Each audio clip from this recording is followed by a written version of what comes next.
You know, every culture has a story they whisper only when the fire burns low. A story told not to entertain, but to warn. A story adults pretend they've forgotten, while children lean in. Because children always know when something true is coming. Today, we return to one of those old stories. Not to finish it, not to explain it away, but to listen to the way the Norse once did. This story about a mountain that split wide open, about a trapper who climbed a little too high, and about an ancient queen whose name the North was afraid to speak, and when they did, they used hushed tones. And here's the unsettling part. Stories like this were never told all at once.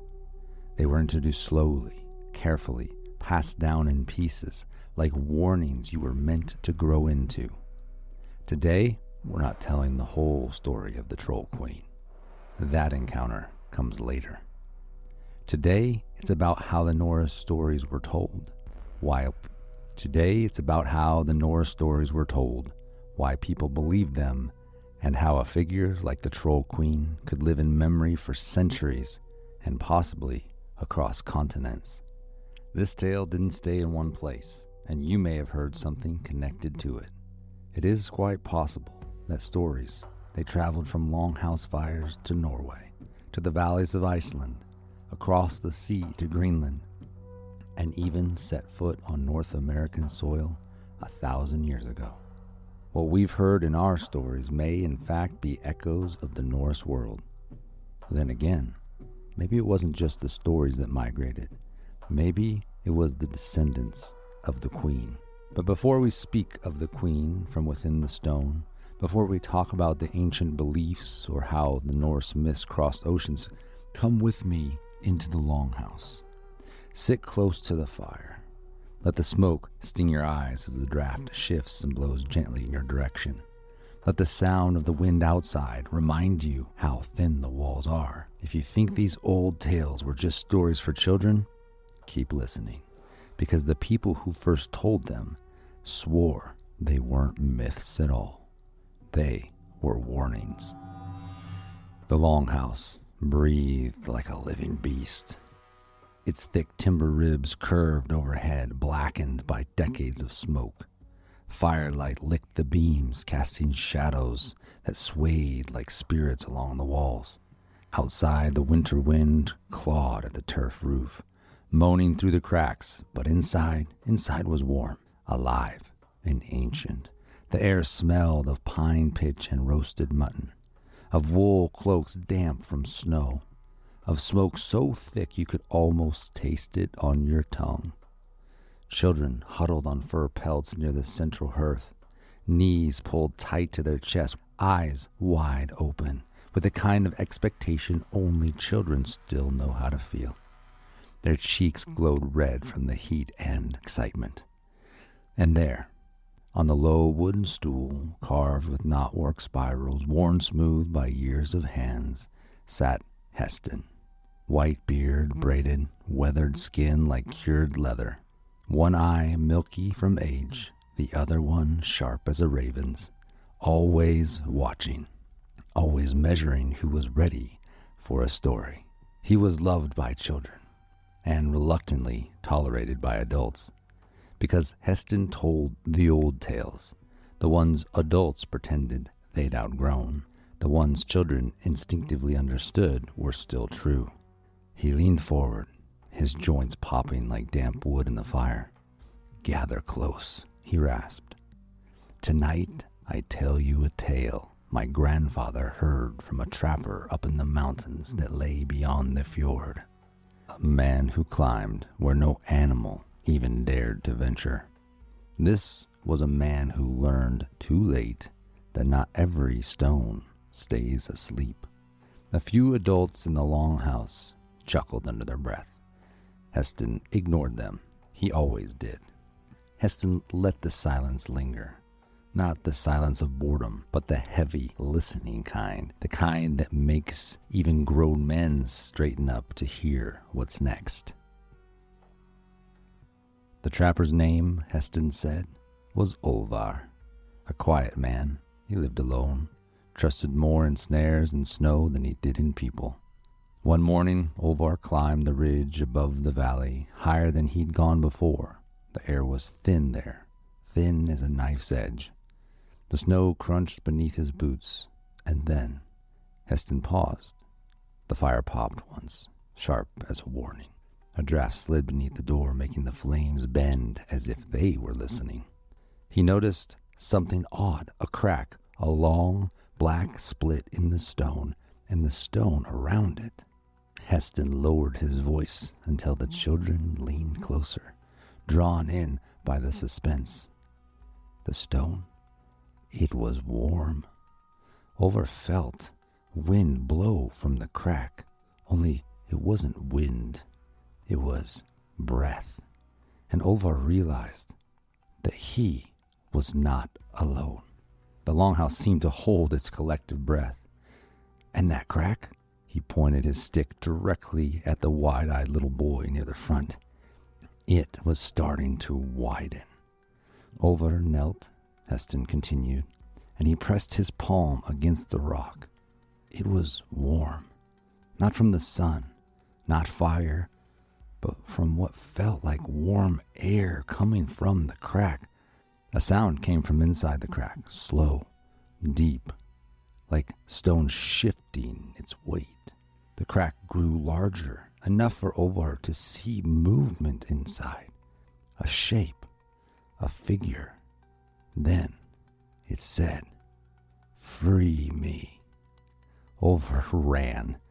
He ran because he understood something that moment. The voice had spoken, that whatever slept beneath the mountain, it was awake, and it was not kind. Heston stopped there. Let the moment hover. Let the dread settle in. Let every listener feel the cold air creeping in around their ankles. Then he leaned back, exhaling through his beard, like a tired old wolf that lay down to rest. And here, right here, is where the room changed. Because it wasn't just a campfire story, not just an old man's tale, not just a troll fable meant to scare children into staying close to home.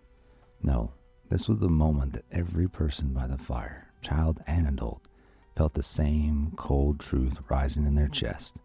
Some boundaries are crossed long before we realize we've stepped over them. Some cracks widen whether we're ready or not, and evil, it refuses to stay buried.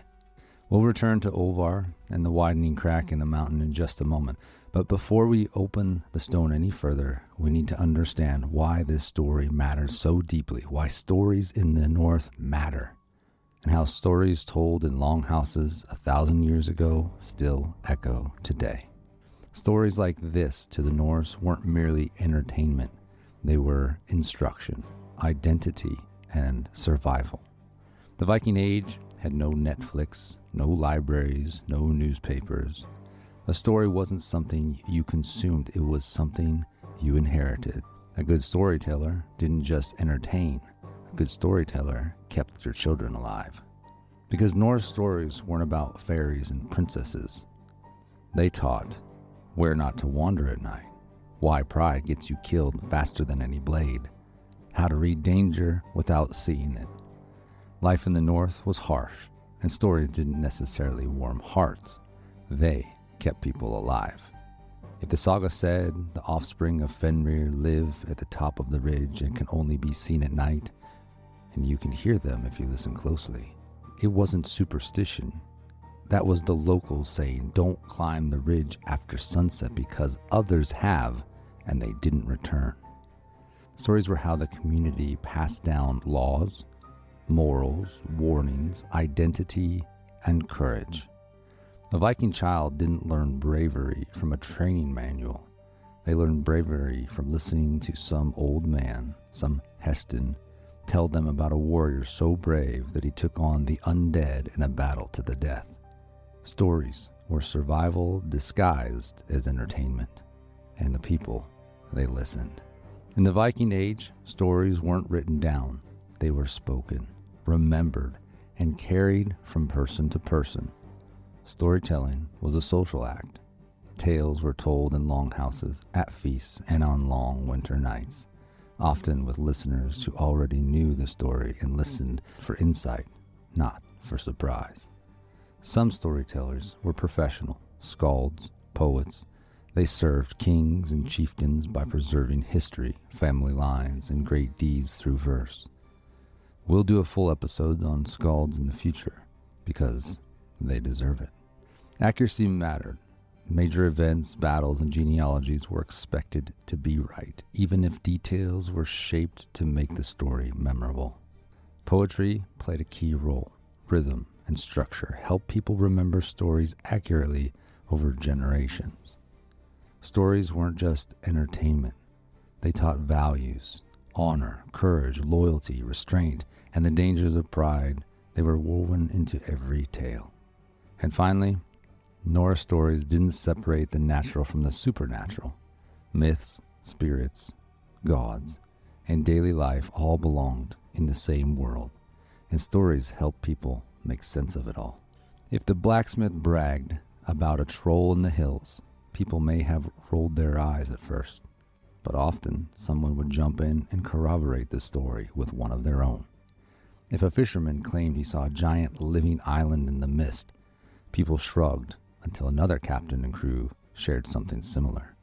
Same goes for the trapper, whose main task was to live where people didn't, hunt and trade with the surrounding villages. Their stories were always intriguing. Moving figures in the woods, eyes watching from afar, rock mounds that breathed and moved, wolves that walked like humans, and so on. Trapper tales were infamous, and because all their stories were similar, people had no reason to dismiss them as tall tales. People figured that these men who traveled beyond any normal boundary, who lay under open sky and hunted animals for a living, they must have seen and experienced things, dangerous things. After all, many of them did not return. They figured they must know the difference between a wolf and something else, the difference between snow sounds that a human makes versus a beast, the smell of something not dead and not alive either. A trapper's story was a map of boundaries, and it made the village feel more secure. Even if they were still vulnerable to raids by other clans, at least they didn't have to deal with trolls and werewolves. That's why, when the trapper said the mountain breathed, people didn't laugh. In Norse culture, stories were passed down, and when one child talked to another and they heard something very similar from their parents or grandparents, it made it all feel even more real. Troll stories were extremely popular. What is a troll? What did trolls really mean to the Norse? And why do they still matter? To us today, troll means a big ugly brute, but to the Norse, troll was a category, not a creature. A troll wasn't a single creature.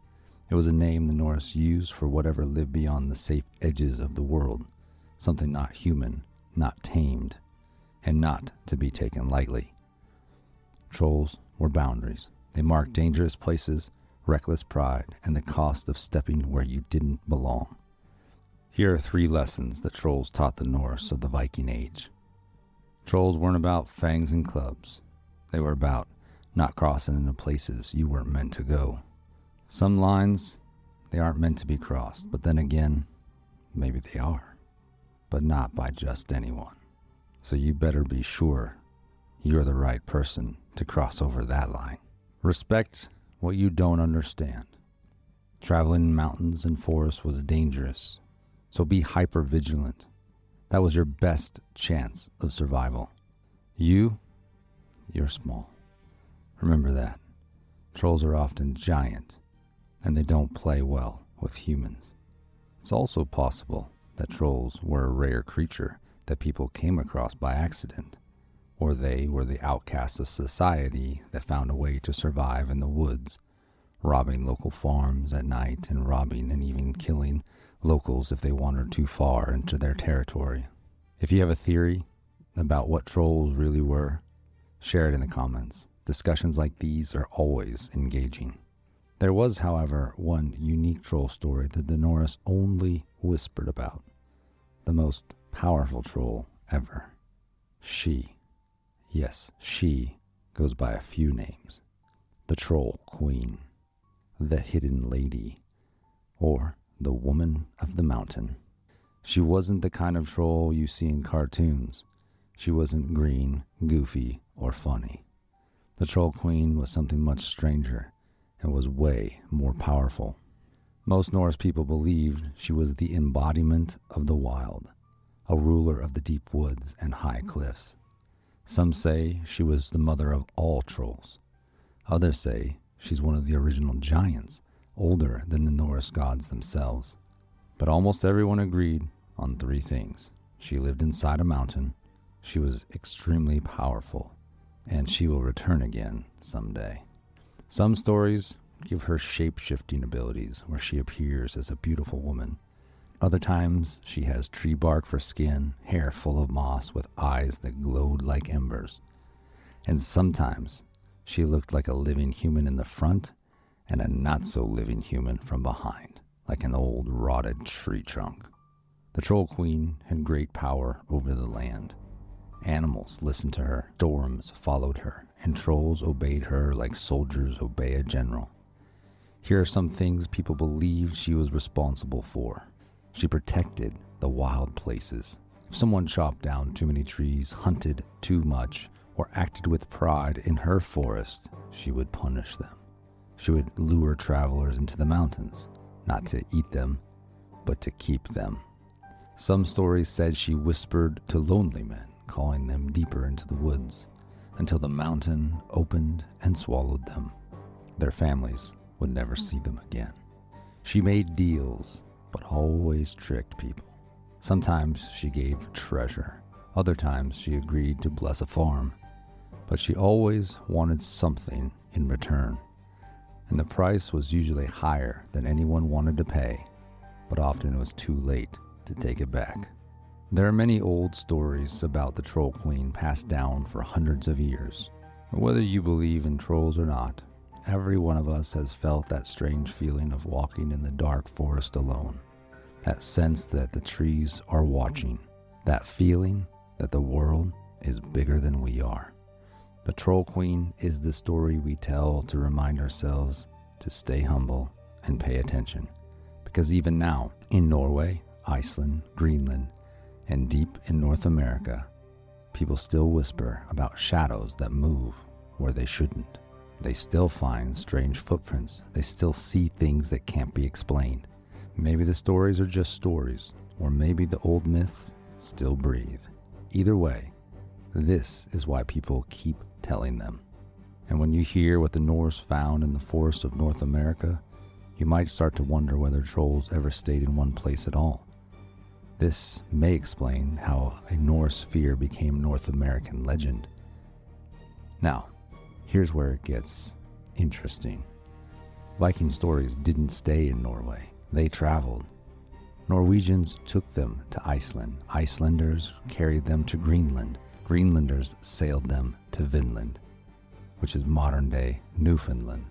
The stories may have changed just a little each time. In Norway's, trolls lived in mountains. In Iceland, trolls lived under lava fields. In Greenland, trolls became spirits of ice and wind. In North America, the forest swallowed the tale whole and returned something very familiar, but also a little different. And since the Vikings had been to the dense forests of North America, you can listen to the episode on Vinland. That means that the Norse either brought the idea with them, or they recognized the creature that was already there. And that brings us back to Olvar, the trapper who found a crack in the stone that hadn't been there before. Because when we return to Heston's tale, we're not just stepping back into a story, we're stepping into how the Norse communicated principles and life lessons. So when Heston tells this to the children in the longhouse, he isn't making something up to scare them. He's repeating a very old warning. Respect the wild places, or the queen, she may come out. And if she does, don't follow her. Run. Heston leaned forward again, his face lit by the trembling firelight. The children froze where they sat as if their bones were listening before their ears did.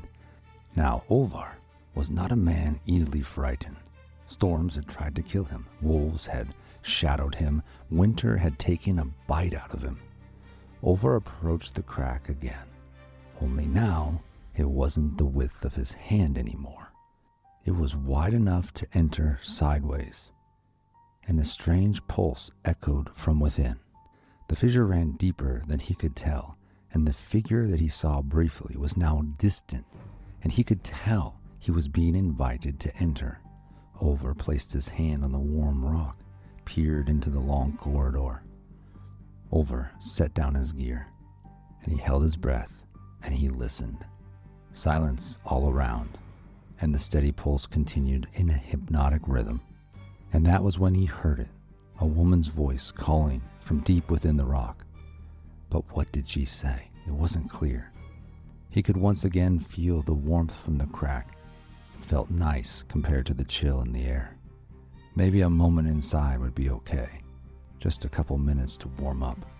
Olvar pressed his hand on either side of the opening. It was solid, and it felt like a rock, but the temperature didn't make sense. It would only make sense if the rock was somehow alive and there was a heartbeat. It was warm, as if blood was flowing beneath the surface.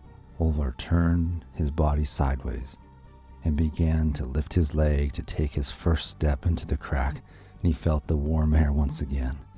He paused, and from deep in the crack a whisper, faint as frost breaking. "Free me." Olvar leapt back, shook his head, the crack widened, and the figure was coming towards him, gliding down the corridor. She spoke as she moved. This time, it wasn't gentle, and it wasn't a whisper. "I need you." Olvar staggered backward, fell to the ground, but in one motion was turned upright and running in an instant. He ran down the ridge, through the valley, across the meadow. Legs burned like fire, but he didn't stop running until he made it back to the village. It was my grandfather's village, Heston concluded. Heston continued, "Okay, I'll tell you what happened when the temptation to return was too great for Olvar. 3 days later, after his nerves had calmed and he had the chance to recount the story with a handful of men from town, that he began to feel curious, shame for not venturing in. And her voice kept playing in his head, "Free me." Olvar returned. This time, he wasn't alone. He brought 2 others from the valley, men younger, braver, or perhaps just a bit more foolish. They climbed the ridge. They reached the place. And the crack, it was gone. But the trees around that place, they were bent outward, bowing away from the rock. If something had pushed them in that direction. The men with Olvar said to one another, "Old fool probably had too much mead, hit his head on one of these rocks and had a dream. And when he woke up, he had a headache and a tall tale." Olvar was confused and thought surely this was the place that he put his hand on the rock. He could feel the warmth. It was still there. "Here, touch the rock. It's warm. It shouldn't be warm." The younger of the 2 men with Olvar stuck his hand out and touched the rock. He felt it, and then he turned to face the others and said, "Yeah, it's warm. So what? Big deal. That doesn't prove anything." And just then, the rock opened wider than before, and something pulled the young man inside. He disappeared deep into the shadows. No sound, no light, just the warm breath and a steady beat from deep within. And just like that, Olvar was left alone. His first instinct was to run again, but this time he decided to speak. But before he could form his first word, the voice of the woman said, "I don't need you anymore." Heston looked at the children, leaning in and turning his one good eye to them and said, "The queen has what she needs, and she's coming for them." The children, each with a worry in their voice, said, "For who?" Heston continued, "In the days that followed," he said, "the valley folk began to notice. Livestock acting odd. Cows stopped giving milk. Horses became stubborn, refusing to budge. And sheep, They were constantly agitated. Perfect black rings began to appear in the grass, like fire burned the spot, but they were perfectly round. And one morning, the men woke to find a single rune, black and scraped onto the face of a boulder. This was not a familiar symbol. It was an ancient rune, older than the village itself. Heston said, "They woke the queen, and the village was paying the price." The herds thinned that year. The crops barely yielded enough to survive. Many townfolk moved away for fear that the land was cursed and that they wouldn't survive a second year in a row like this. "What happened to the village?" one of the children asked. "They survived, most of them." That's not the question you should be asking. The real question is she on the loose again? It's only a matter of time before someone wakes her again and she finds another town to consume. Heston leaned back. Olvar never returned to the rock. He never spoke much about the incident after that. But the story is still told because it's a warning. Don't wake the Troll Queen, because what follows her is never good. And that's where the story ends. For today. Because the story never really is over. In fact, the Troll Queen will reappear soon with an army of trolls and undead following her. This episode was meant to scratch the surface, let you sense how stories in the Viking world were told and passed on. But the real Troll Queen, that story, it's the most awesome and most disturbing story that the Norse told, and that will be shared in a future episode. Stories, especially like Olvar's, they aren't just entertainment. They're often mirrors to reflect. They're always maps to help guide, and they're reminders of the impact even small decisions can have. Here's what I want you to consider. We forget this sometimes, but stories aren't about the storyteller. They're about the listener. A good story isn't a performance. It's a bridge to connect you and the listener. Let them borrow your eyes and your heart as you share your story. Invite people into imagination. Look for and teach lessons from stories that you've lived. And expose people to places they haven't been and experiences they haven't yet had. And whether you're a parent, a friend, a mentor, or someone who thinks that they have nothing important to say, no, you have stories. I encourage you to tell them. Tell them imperfectly. Tell them honestly. Tell them even if your voice shakes or you feel like you don't have the right words. Because we understand more of who we are by the stories we share, and it connects us to people in a meaningful way. There is someone who needs the courage that your story will give them. So don't keep it to yourself. What do we make of Olvar's tale? Is it a warning? Is it true? Is it a fable? Or maybe a combination of the two? Either way, it's a reminder of the power of story, the lessons they can teach us, and when we pass them down and retell them, they become more than stories. They become part of us. So here's what I ask of you. If this episode stirred something in you, tell them the story. Not the whole thing, just enough to make them lean in. And if you're intrigued and you want to hear more about the Troll Queen, this is where I encourage you, click subscribe, follow, whatever that looks like on whatever platform you're on, so that you're ready when that episode drops, because I tell you what, it is one of the most fascinating stories in Norse lore. So definitely share, definitely subscribe, leave a comment, leave a review. It all helps the algorithm. It all helps this podcast grow. You are part of this journey, and we are on this together. So thank you for being here. Thank you for listening. Until next time, be bold, be strong, and awaken the Viking in you.